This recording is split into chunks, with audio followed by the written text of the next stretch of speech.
ঝুঁকিপূর্ণ ভবনে কুল্লা ইউনিয়ন পরিষদের সেবা কার্যক্রম, বড় দুর্ঘটনার শঙ্কা। শাইনি চুলে এখন হবে সব হেয়ারস্টাইল। সিল্কোর দ্বিগুণ শাইনি চুল প্রতিদিন। ঢাকার ধামরাই উপজেলার কুল্লা ইউনিয়ন পরিষদের সেবা কার্যক্রম চলছে একটি ঝুঁকিপূর্ণ পুরাতন ভবনে। সেবা নিতে আসা সাধারণ মানুষ থেকে শুরু করে ইউনিয়ন পরিষদের কর্মকর্তা কর্মচারীরা প্রতিনিয়ত রয়েছেন বড় ধরনের দুর্ঘটনার আশঙ্কায়। সংশ্লিষ্টরা বলছেন, ভবনটি দ্রুত সংস্কার কিংবা নতুন ভবন নির্মাণ প্রয়োজন।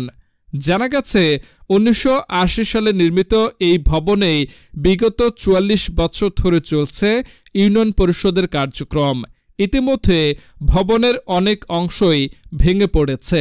শুধু দেয়ালের প্লাস্টার নয়, ছাদের আস্তরণও ধসে পড়েছে একাধিকবার।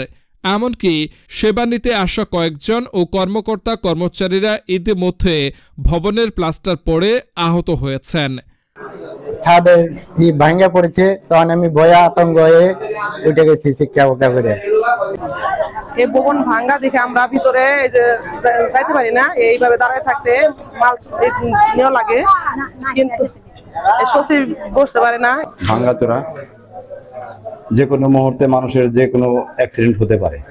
রাত্রে যখন ঘুমাই তখন একদিন আমার মাথার উপরে ছাদ ভাঙ্গে পড়ে, তখন রাত্রে তো আমি শিক্ষা দিয়ে উঠি, তখন যে আমাদের দপাদারে ফোন দিয়ে রাত্রিবেলা, তখন আমার মেডিকেলে নিয়ে যায়। কাউন্সিল ভবনটা অনেক খারাপ, আমরা খুব কষ্টের মধ্যে করতেছি, খুব ভয়ে করতেছি। কাউন্সিলে আমরা আসি ঠিকই, কিন্তু আমাদের অনেক ভয় থাকে। আমাদের মাথার উপরে দেখেন এর আগেও ছাদ ভেঙে পড়ছিল, আবার পড়তেছে। এর আগে একদম প্রতিদিন তো আমাদের ওই গ্রাম পুলিশরা পাহারা দেয়, ওই চাপ গোলা ভাঙ্গে ওদের উপরে পড়ছিল, সেখানে চিকিৎসা করা হয়েছিল একবার। এই স্টাফ যারা আছে তারাও যখন বৈশা রিল্যাক্সে কাজ করবো তা করতে পারতেছে না।